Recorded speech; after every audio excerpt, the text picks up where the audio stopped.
the farmers, I sort of don't blame the farmers. You know, the farmers have had all this stuff thrown at them in a very short space of time, and it actually pisses me off. I'm allowed to swear on the odd occasion.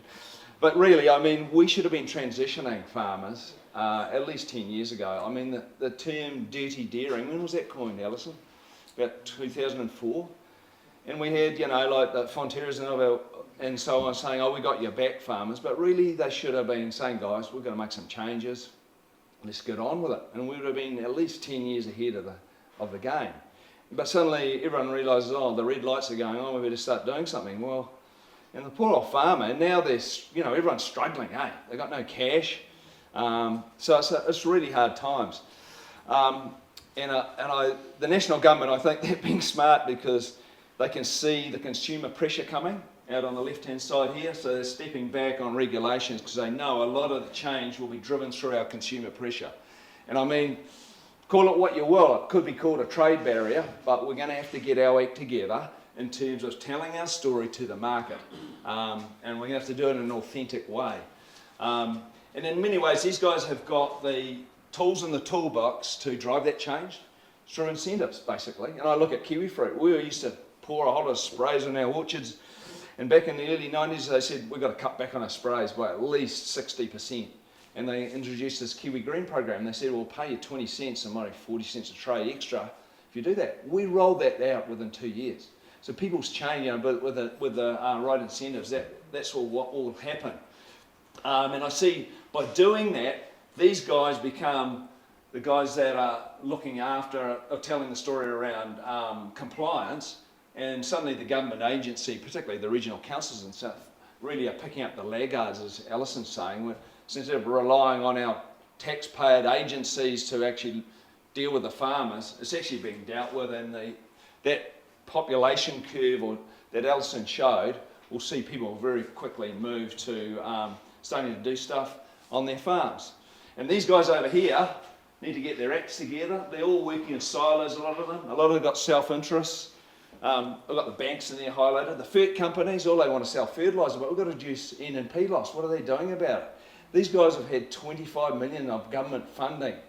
They are profit-making organisations. Where's that 25 million going? You've got to ask yourself. We're struggling down here as catchment areas to get money to get the job done, and the money's been sprayed out in the wrong places and wrong drivers. So we need to make a lot of changes and alignment in here, and we can go a whole lot faster. So re-landscaping the Aotearoa farm, I mean, we've all overshot the mark in terms of wanting effective grassed area, and so we've got to correct things. And I was part of it in dishing out loans, as I said, for bowling over bush and so on. So we need more of a balanced redesign of our farm landscapes, where you've got your main pastoral farming business, but of course you've got strategic plantings of natives, environmental restoration, and where appropriate, exotic trees for production in carbon. And there's a macroeconomic imperative around this, so we all know this. The wake-up call was Gabriel, right? And we've been doing a bit of work with Hawke's Bay as one. I like to talk about the Hawke's Bay farm, but if you talk about the Hawke's Bay farm, if we own the Hawke's Bay farm, we're facing having to actually retire about 250,000 hectares of highly erodible land. And it's easy to find. I mean, the LUC classification would tell you where it was, but you just need an aerial photo, eh? Look at that. This is Whitehall, and right up the coast up here. That land, the horizon's gone, you know. A lot of the land will start reverting back into gorse, which is probably a good thing. Integrate that with Manuka, and you'll see that transition, just like some of the Wellington Hills, you guys from Wellington. Just let that happen, and that's what will probably happen. Will gradually happen, but if you actually run the numbers, so I'm a bush economist, right? Okay, so do a simple spreadsheet and say, okay, if our shareholders meeting are explaining to you we're going to have to spend, I reckon it'll be about $3 billion to plant native on all that land in Hawke's Bay. That's including weed and pest control, and they're mainly pest control, planting the natives and maybe a bit of fencing, but a lot of it will be within existing fence lines. And if we could mitigate another Gabriel within 30 years by $4.4 million, bearing in mind that Gabriel cost the Hawke's Bay community $16 billion. That's a reported number from Hawke's Bay Regional Council. So that's a huge cost, to the economy, to the farms, to the infrastructure of Hawke's Bay. If we could mitigate that by by a third or a quarter, that equates to me, as the Bush economist, as a 20% internal rate of return. That's an externality benefit if we could do that and invest in that. So that can be applied to many regions around New Zealand, including this region as well. But good things take time. The sooner you start, the sooner you finish. And I want to talk to you about our farm and what we've done here.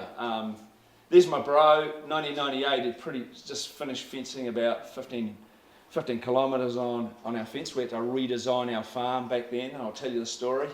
So there's him leaning against the same strainer post, still fit as a buck rat.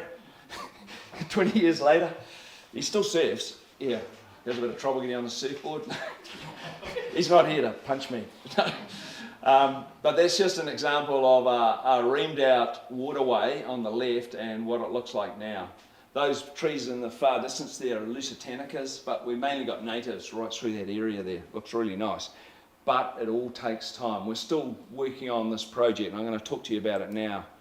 So our farm's located in the Western Bay of Plenty, close to Katikati, which is north of Tauranga. And there's our catchment here. We've got a big catchment in here. It feeds into the Tauranga Harbour. Our catchment is only 1,300 hectares, okay? And Bay Plenty Regional Council produced a report in 2012 showing the state of our catchment. This little catchment, the 17 catchments run from Tauranga right up to Bowen Town and feed into the Tauranga Moana. And the worst catchment was the Temania catchment where our farm's located. The receiving environment down here used to have about something like 60 hectares of seagrass, zostra. And if that's a proxy for estuary health, that was measured in about 1957. In 2005, the measurement of seagrass in there was 0. It was the worst. Everything else. There's remnant seagrass through the other catchments, so that's why was the worst. And the main cause of loss of that seagrass was sediment. And guess where the sediment was coming? It's coming from this red zone area up in here. Right up in here. And guess where our farm's located? Right there. We back onto that's the Kaimai Dock Estate there, where the Kaimai Range is. So that's our farm, right where that red zone is, and we drop down into here. So we're the main cause of that, that sediment, and I wasn't involved in the farm at that stage, but Rick and this is my twin brother and his father-in-law had just bought a big chunk, expanded the farm, and got approached by the Bay Plenty Regional Council to say, guys, you just purchased one of the most degraded, environmentally degraded farms in the Western Bay of Plenty, but we're here to help. And they actually were, and the guy that was with us, he actually lives at the bottom of our catchment now, he's retired. A guy, Laurie Donald's a bloody legend, but he took us on this journey back then, and we describe them as redneck farmers. We just wanted every effective grassed area. We're going for it, or my brother was at that stage. But then he started to say, guys, if you do this and this in terms of your riparian and so on, you can make a difference to what happens down here. So that became our why. Because we're members of that community, we wanted to make a change. We're linked to the Hapu. We know the Hapu members really well. They're right down below there. So that started that journey back then. It took a while. So we were lucky because we started that journey over 20 years ago. And a lot of farmers are just starting it now. We didn't know what the heck we were doing at the start. But one of the things we did do, so just one of the cause and effect of that, because what Rick and I talk about is that this little catchment is like a little microcosm. So Imagine if that is your catchment, okay? And you do what you can do to the hinterland and some of those affecting areas that Alison was talking about, it has a huge impact. And this is an example of that. So back in 2021, we've just done a seminar. I think we're over in Pukekauri, where the Waikokapu catchment is, and been 75 mils of rain overnight in that area and where our farm was. And I went over one of the main streams that feeds down into the estuary in Waikokapu, and it's called the Kaikokapu. Do you know what Kaikokapu means, you guys? Yeah. Yeah, a lot of people don't know what a kōkapu is, and that's quite cool because you tell them what a kōkapu, a galaxid, and suddenly the lights go on. Those are the whitebait, and they're the whitebait that actually go to the top of the catchment because there's 5 species, and they're the ones that are climbing out of the bucket. If you put a whole thing of whitebait, there's some that are actually trying to climb out. They're the ones that climb up. That's where you put your fish ladders. So that's a lot better thing for farmers to understand than in-loss, I reckon. But anyway, diversion, sorry. This is the Kaikokapu River. I drove over there and I thought, jeepers, look at it. The stream was right up, full of sediment. And I thought, wonder what it's like at the bottom of our farm. So I rang my bro, Rick, and I said, Rick, where are you? Oh, I'm out on the farm, shifting some stock. I said, can you go down the bottom of our farm and take a photo of the Tamania stream? So he took that at about 11 o'clock on the 15th of May, same time, just a half an hour from when I took that. And there, no sediment, the river had hardly risen at all, and our neighbours down below tell us that the river hardly ever comes up. So clear rocks, the sediment is gone, but that part of that stream back 25 years ago was probably close to that. Okay, so that's a 25-year journey to get to that. The geology is slightly different, but at the bottom of our farm, and it was tested, our stream was like a 2 out of 10 in terms of ecological health in, say, 1998, and now it's a 9 out of 10. And that's what we did on our farm, and I'll show you what we've done. And I'm not skying or anything, this is what we all can do, you know, with strategic sort of work. As I said, we didn't really know what we were doing back then. So here's a map of our farm, and it's got what we've mapped, and these are sort of like key maps I reckon farmers need to start making decisions about landscape planting. So there's your water overland flow paths mapped on the farm, and then over there is similar to the map that Alison put up before showing our steep erosion. It's actually just steep land. That's the 25, 26 degree land. It's got the sheep tracks on. Pretty sure. And then we can pretty well overlay what planting we've done. What we did, we got Ag First to do a LEP, Land Environmental Plan 3, that's a beef and lamb report on our farm back in about 2016 to actually reaffirm what we thought we needed to, what we'd done on our farm. But the first thing I say to you, we used different technology back then. Like, we didn't have these mapping tools back in the year 2000. We used a different technology. It was called CS. You guys ever heard of that? Common sense.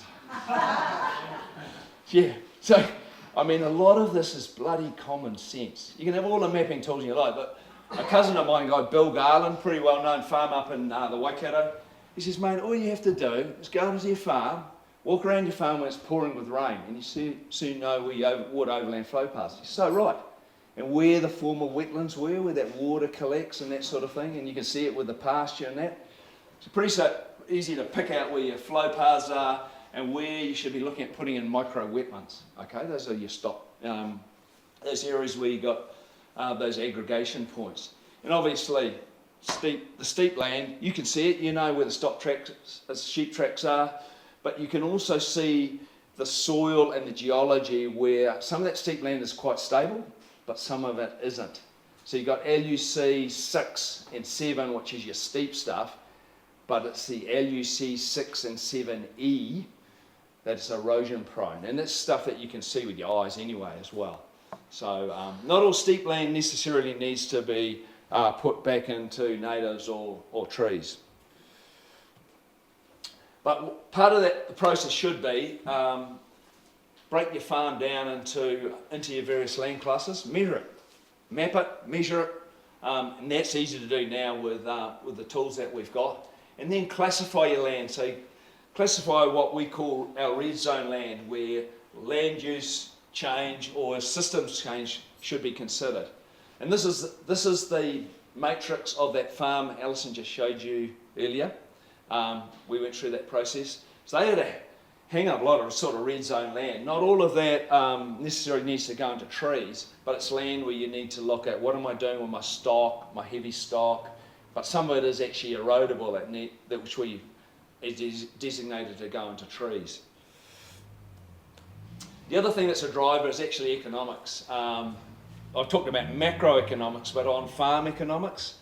And this is sort of figures, these are figures from Beef and Lamb Economic Survey, Class 3, North Island Hard Hill Country. But if you take, say, 1,000 hectares, and that's what they report on, and turn their gross margin or EFS into a figure, a return on that 1,000 hectares, and then you split it out on your LUC 6 and 7 land and what you're getting on the balance, and you do that on the basis of dry matter production per hectare, because that's your main driver, the numbers become quite apparent. It's not just dry matter production per hectare though, it is also ME value per kilo of dry matter. It's also pasture utilisation. It's also stock energy to harvest that feed. So I rang Ag Research, you know what I mean? These guys should be all over that, eh? And there's a guy, Mike Dodd, I get on really well, and say, Mike, surely you've done the work on this, because I know what the dry matter production per hectare is on this sort of country, but what about the ME value, etc.? They haven't got the data. Absolutely hopeless. I mean, there's a bit of data up north, but honestly, I said, man, we've got farmers that need to make decisions and they haven't done it. They're doing research on something else. You know, I give them a hard time, but they're good outfit. But honestly, we need those sorts of tools. But we're working with farmers and we're actually working those metrics out ourselves. But at the bottom end of the day, some of that LUC 6 and 7 land is barely profitable. And if you've got weed control on it or whatever, it's barely making a profit at all. So then you say, well, what else can I do with that land? But going through that process, you can then start saying, oh, what am I going to do with my farm? So what we did, we split our farm into land management units, and some of that involved realigning our fencing, and a lot of us, we could do it quite easily by taking in our riparian zones, because then we could do a whole lot more fencing. We sort of quadrupled our fencing, our subdivision on the farm. And then out of that, you do a works program. So one thing, my brother, he's a builder, so he knew about putting together a works program, and he did that for the farm. And that works program is a live document, and it's a thing that'll go for the next 20 to 25 years. So you work from there, prioritise, and a lot of it's financially driven as well. This is available to you guys as well. It's going to be sent out or available? Yes. Yeah, cool. Sure, cool. So Rick and I, we actually sat down and said, if we're starting again, what would we do? What would we need as farmers? So this is this 10-step process that Alison alluded to. First thing, we need some mapping from our regional council. Or what is the issue? What do we have to do? And in terms of land use change, you know, we need those maps, the slope maps, the wood overland flow paths, because we don't use CS anymore. We've got to use maps. And also we want our regional council to tell us, well, you know, to achieve, say, in the Waikoka, for example, the sort of getting back to moderate ecological health, what sort of land use change do you think we need to make as a guide to achieve our outcomes within our catchment? We need those sort of base maps. And the other thing is, some of those farmers down below who have got those issues facing them with sea level rise and so on, we need to tell them what the issues are. Those guys are highly stressed, and it's sort of like the elephant in the room. And for them, it's like a death by 1,000 cuts, because we should be just getting it out on the table and say, okay, how can we transition you out of this mess? But I feel really sorry for them, because some of them are top farmers, and they're not getting the whole deal or truth from the original council. Once you've got that, you can then do an environmental scorecard on your farm, and Alison put up that scorecard, so that sends you baselines, and then you can identify the improvements that are required, and then you can start scheduling when you're going to do those. You're going to need to look at, in terms of your land use change, where you need to do your ecological planting zones, and then look at perhaps optional land use change into natives, exotics, or changing your stock class. Then you've got to go through your evaluation analysis, and that which starts to get tricky, because you need to be able to present a case to your bank around what you're going to do. We've actually developed a financial decision support tool, which incorporates a whole lot of options for farmers. It's just sitting on a spreadsheet at the moment, but I reckon that should be operationalised for all farmers in New Zealand. And then it's going through that step, decide your preferred plan, so that would be your first 3 to 5 years. And then you've got to go see the bank. The bank might send you back to do another scenario analysis, and out of that will drive your works program, and then you go on. So it's just a revisiting of that process as you go through for your next 25, 30 years. We'll all still be around, won't we? Yeah. Or your kids will take it over.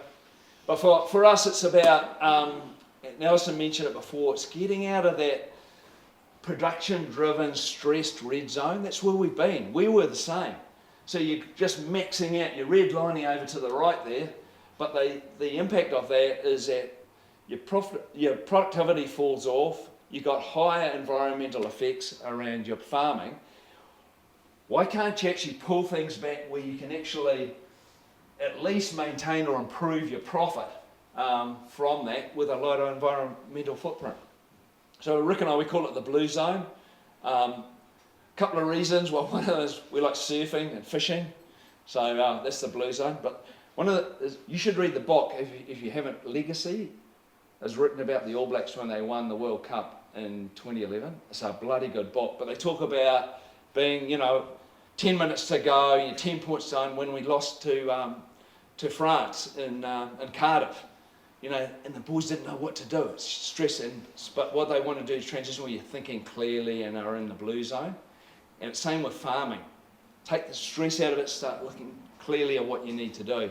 Makes a hell of a difference to the farm, but also to your own mental health. So for us, it's been at least a 25-year journey. We say we're in the blue zone now. And for what we've done, we've taken out about 20% or more of the farm, but we're actually making the same money from our pastoral farming footprint. So that's our enterprise with a 20% reduced effective grassed area. We've got income now from carbon, from production trees, and our farm just looks a whole lot better than what it is back then. Plus our environment impact down below, the sediment plates at the bottom of our catchment are stable. So we're now looking at planting back seagrass. So this is after 20 or 25 years. And all our neighbours, our farmers, they're involved, the Kiwifruit growers, all of it are part of that community to get our little microcosm working. And you guys can do that here, but it's a long journey. We're not the only ones. There's plenty of examples of this right around New Zealand. We just farm to the grass production curve now. My brother used to put about a palm kernel. Alison told him he wasn't allowed to, so he doesn't do it. There's some links here. You can check that story out on Ag Matters. There's a link to that. So what do we need to support land use change? Well, we both alluded to the need for regional council catchment mapping to inform farm scale changes or land use changes. We need to redesign the ETS. ETS is a train wreck. I'll come to that in a moment. We need funding assistance. Farmers can't afford it to do themselves. We've been lucky. Our regional council have funded us 50% on our plantings. We're quite rich up in the Bay of Plenty. We got the Port of Tauranga, one of the biggest port in New Zealand. So you guys, everyone needs that funding assistance, otherwise it's not going to happen, particularly the dry stock farmers. We needed to get the cost of native planting down, and that's what we'll talk about, the Tīmata method. Catchment groups, wraparound support is so important, everyone helping each other on that journey, including the communities. You know, if you guys are living in town, the whole thing, everyone's part of this whole kaupapa to get your health back into your catchment. You need tools, transdisciplinary advice that Alison was talking about, decision support tools, planting works coordination. So one of the things, and we'll touch on in a moment, but one farmer, he might want to plant a couple of hectares. It's a big deal for him, because where do I get my plants, where do I go?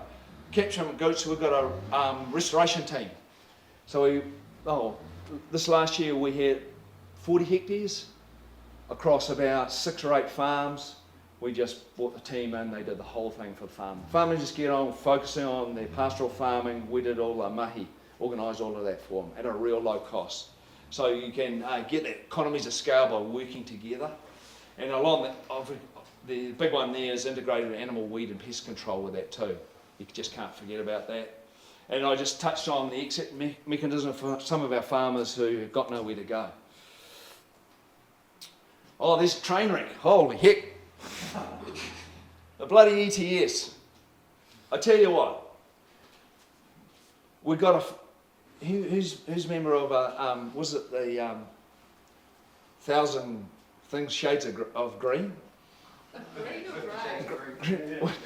What is it with the pine trees? What's it called? What's the group? 50 Shades of Green. Started here, didn't it? Yeah, I know that. Those guys they're spot on. And what's driving this is carbon, the carbon price. We need to get proper planting of trees in the right place. And we can only do it by levelling the playing field in terms of carbon returns, call it what you like, between planting, exotics and natives. So you're ambivalent between the rate of return you're going to get on planting exotics or natives. And whether it comes from the ETS or whatever, but it needs to be done, it needs to be done fast, because we're still getting farms planted into forests. It's a disgrace. You might have seen those guys prosecuted for some guy gaming, some guys from Singapore gaming the Overseas Investment Office. But we're getting guys, these trees being planted, 1,000 cents per hectare, spray and walk away. You know, you're just creating an ecological desert. You know, without no silviculture, no weed control, no animal pest control. It's a bloody disgrace. And then you got the foresters saying, oh well, but in time you'll get it gradually reverting back to Ngāhere. Well, in some cases it might, but if you go to some places like Central Hawke's Bay, Alice and I drove through there 9 months ago, we couldn't find a native tree. You know, you're not going to get natural dispersal there. These guys are dreaming. The guys who think that things are going well. So what we need is a level playing field for planting either natives, I don't know how you do it, or exotics. And set it at a rate of return, because planting exotics is actually a bankable proposition. You're getting an internal rate of return of at least 10% in most cases, at a carbon value of $60. Okay? So it's bankable. Any regional council who is providing funding to farmers to plant pines should be seriously brought to account. And I know Horizons, I heard they are doing it. It's totally wrong. It can be funded through banks. There's no way. Our regional council was doing it until we ripped them up. I mean, money should be going to planting natives, not blooming planting pines. But if you had a rate of return that was set, and it could be done through the ETS, that was a bankable, suddenly a lot of problems go away, because farmers can go to their banks and they will fund plantings on natives and or pines where it's appropriate. For me, we need to split, so that train wreck is meant to mean that we have a split between the emitters and the sequesters, because the other side of the coin is that the emitters, to drive behavioural change, we need a carbon price of at least $150 a tonne. So we put the price up, and it was a return for planting pines. Well, things would just go bloody ballistic. Or the whole of New Zealand's pastoral would go into pines. So a separate pricing for the emitters and separate pricing for the sequesters. As I said, the emitter pricing needs to be at least $150 a tonne. And we set the pricing for the sequesters at a rate of return that is a level playing field, which might be 9 or 10. I don't know how we do it, but we get on and do it that way, and we solve the problem. The other thing is we need to limit offsetting by the emitters. We're the only country in the world, I think, that does that. There should be not 100% offsetting.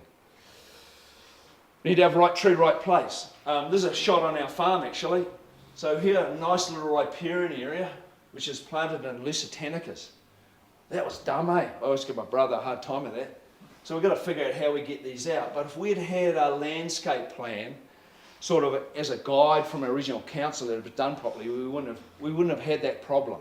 And a lot of farmers don't understand that, so we should be making sure we give some guidance about where we place our exotics. The other thing around that, is geological risk, particularly say in Hawke's Bay and up in Gisborne. Ecology, in terms of bird corridors. We need proper riparian setbacks in terms of our native planting, and including wetland setbacks. That provides some slashed runoff protection. We've got to think about fire. We've got some serious issue with fire for some of our exotic plantings. We've got to protect our highly productive pastoral land, and obviously you've got iwi and community considerations around. You guys have an input into that with what you created with trying to get reduced pine planting. But we got to embrace the knowledge around strategic exotic forest planting. There's a stand on our farm. We're going to be harvesting that in another year or two. But it's been planted in the right place and it's really good. But it's preservation of highest and best land use. One of the things we did really well back in the 30s, we sort of looked at processing hubs. So you look around Tokoroa, Kaingaroa, and what we did there, we should be identifying areas like that, maybe those areas where we're congregating some of our pine and exotic planting to maximise economies of scale, labour and resources. But one of the things we need to do with all of our exotic plantations is minimum silvicultural specifications. To plant 1,000 cents per hectare and walk away is just negligent. And for the government to allow that is negligent on their part. And we need to have integrated weed and pest control with exotic forestry as well. They're harbours for goats, for deer. We've got, my son was down in the King Country yesterday saying, the neighbour has got goats just running out of this forest next door. He's got a fantastic farm down in Bennydale. He says just bloody hopeless. I swore again, sorry. Native retirement cost barrier is the cost. Is what's been blocking us, which drove Alison and I to produce a resource around low-cost native establishment. I mean, a lot of regional councils are still planting at around $20,000 to $30,000 per hectare, which is a waste of public money, in my view. And you drive along these new highways as well. So you get to Kauri Park, which is a big nursery up in Auckland, or wherever. Say, I'm NZTA, could you plant these corridors? They just come in and they plant all these plants on top of each other. It looks great, but then it's just a waste of money because some of these trees can grow sort of like 4 or 5 times the width from where they're planting. So as taxpayers, we're all paying for that. And those corridors, they'll be costing more like 40k a hectare, I'd say. So one of the things that drove me, because I bought into the farm in about 15 years ago, and we wanted to carry on with our native planting. And I'd been working with Convita around Manuka plantations, and I'll tell you the story about that. But I went into some of the planting areas that we're planting, and that's an old stand and those are Kohuhu, Pittosporum, planted about 1.5 metre spacing. So in today's terms, they would cost at least probably about 30k a hectare for what they planted in that riparian zone. and it's bloody dead. All these poor trees are starving. It's like taking your farm at 10 stock units to the hectare and shoving about 30 sheep per hectare and thinking they're going to do well. Same deal for planting trees. And we had bare soil, little bird life. From the outside looking down on the riparian, it looks quite good, but you get underneath and there's all these stressed trees. And I said, there's no way I'm going to do that. There's no way I'm going to spend or can afford to pay that. So I did my regional council who said they would pay for 50% of that. They were offering to pay for 50%. That's 15k a hectare, and I had to pay the other 15. I said, screw that. That's just ridiculous. So we started on the Timata method. So I'll tell you the brief story. There's a research partnership I was involved with. It was a PGP project. So it was funded by government. And a lot of these PGP projects probably biffed in a drawer somewhere and never seen again. But this has been repurposed.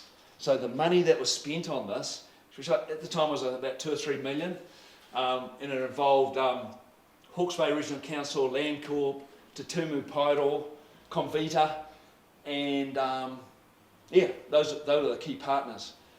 So we wanted to develop broad-scale Manuka plantations for honey. So we started doing these trials, and we did trials all around New Zealand.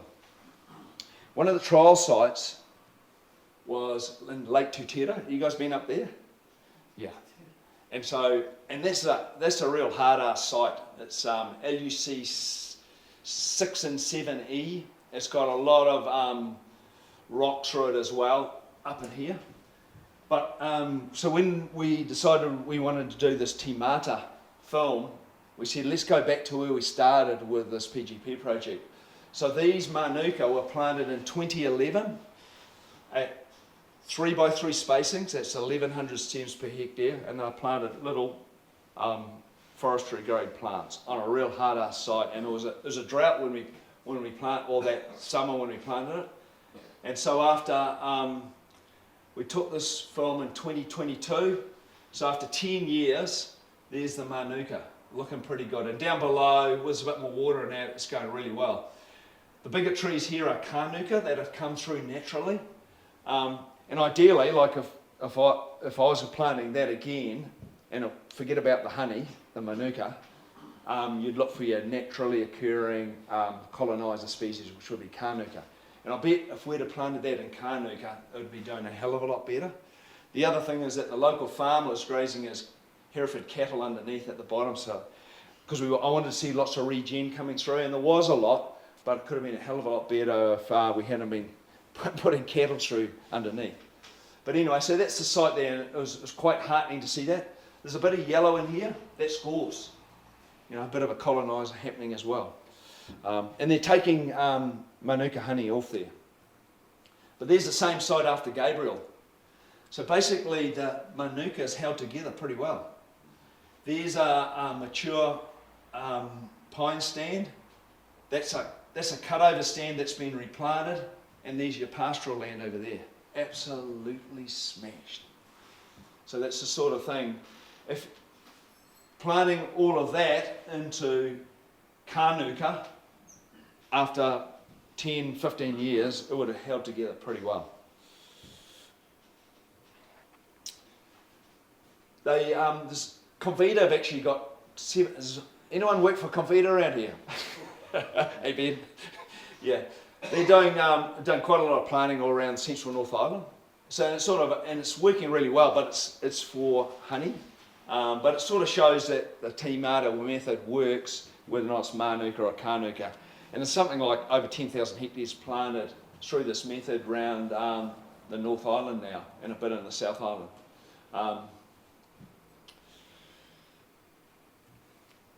So basically the method is replicating the natural reversion. What we see, Manuka, Manuka, invading some of your steep hillsides, the stuff that we've been cutting down when we were young fellas, or burning. There's just a little spot on our place where these little Manuka struggling to re-establish themselves, just on a little gnarly site there. But that's that natural process. all you're doing is enhancing that process by introducing little forestry grade trees and doing that. And allowing time.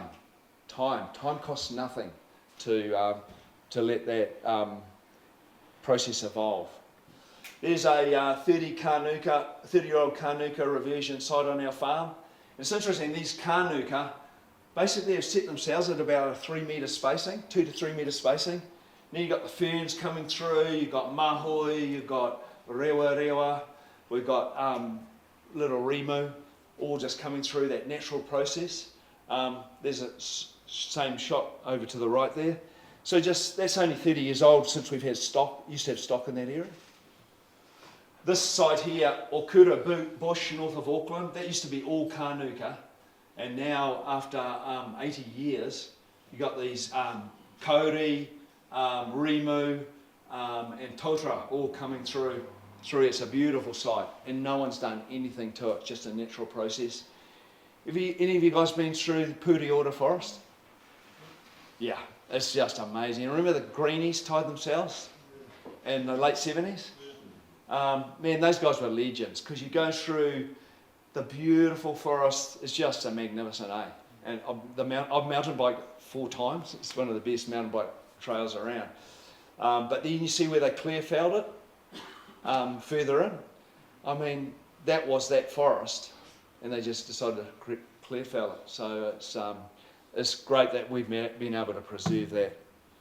But that's 800 years. So in human terms, that's about an 80-year-old person, because that's what they say. A forest is about 10 times that of a human. So you look at a 10-year planting, that's a 1-year-old kid, you know, in terms of evolution. So the key thing with Timata is the use of forestry grade plants, but mainly Manuka. So those little forestry grade trees, they've got a 30 centimetre head, and they've grown in a root trainer, 120mm root trainer. And the Manuka, the cheapest native plant you can buy.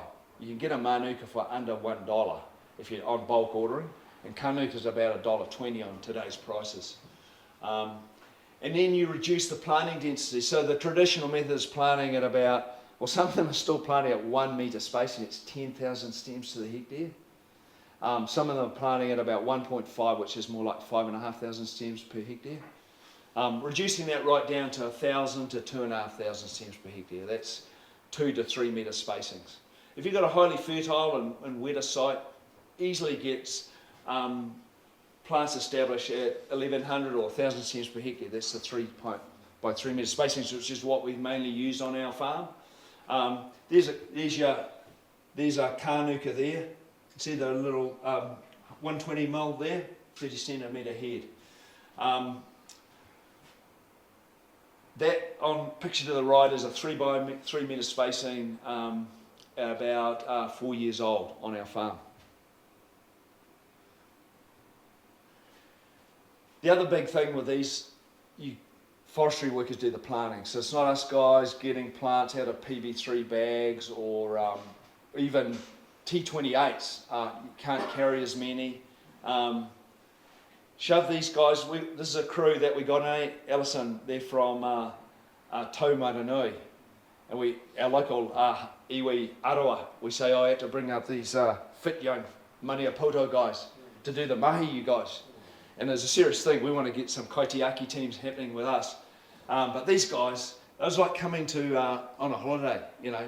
And these guys, within 3 days, have smashed in 40,000 trees.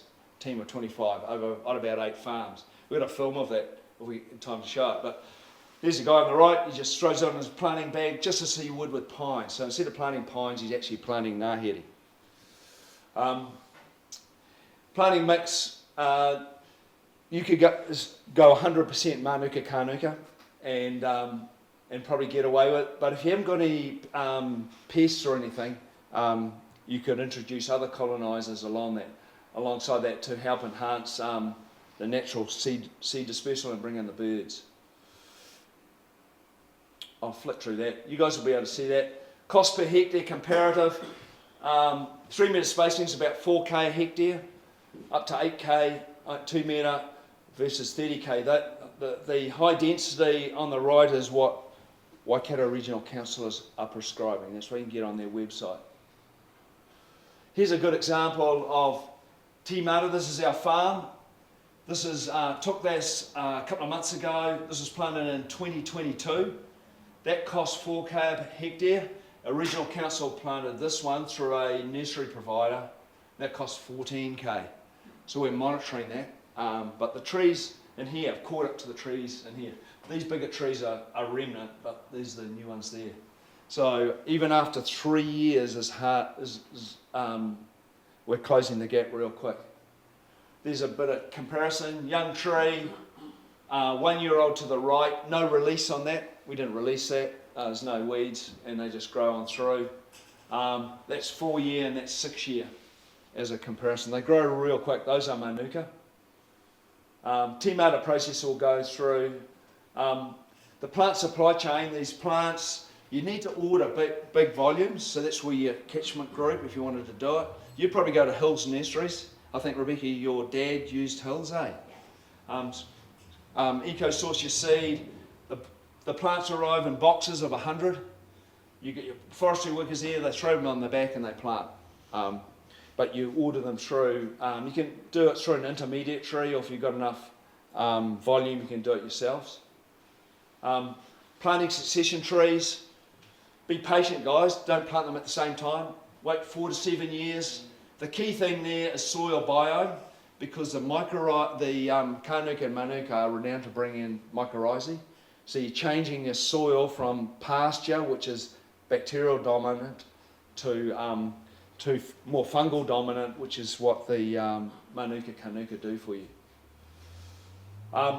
Weed and pest control are major, and we all tend to forget about that. You know, you got the Climate Change Commission saying got to plant, 1 million hectares.